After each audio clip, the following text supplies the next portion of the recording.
ای وقتا اینجا فرمد او را دیگه خیلی نمونم پیر خرمه سخرای وقتا را خاکشانا بهتنده کرد این رقمی خیلی سس مونده ایم کو دیگه با این فرزنده فکری فرزنده نه فکریت تینان دادن شد انم خیلی پدری به پروی که فرزند شمه پفیه ما تنیشون میتونم چه خیلی شون نگیم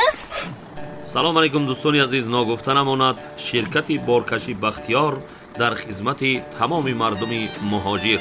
با رقم‌های بالای کرم بود از نام کانال بابای خالداربای مرحمت کرده زنگ زنید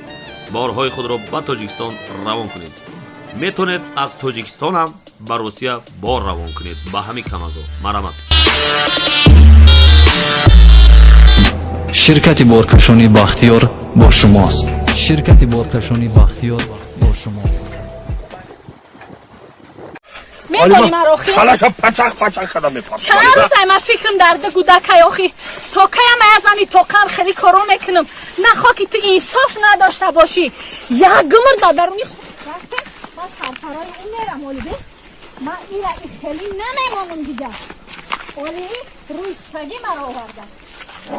خیلی فرقن تیگرا خاک شده بزمان با بیا بیا این اینمی خونه دیگه یادگار جرس نمیکنم برم ایزو نمیکشی ها ایدیوتا کاروستا بگم بدری خونه خوکدنه تو مرا بدت تد گودک فرد افتی گودک های مرا سغیره کردی تا عقل نداری گودک های من علمی نمیتایی ندیدی شوخی تو مرا علمی نمیتی که من گودک ها من نگاه کنم علمی؟ ها آخه به عقل کفته را مردم یه نوی نیم قلمی نیفتم به 10 کیلو شما رویت کنم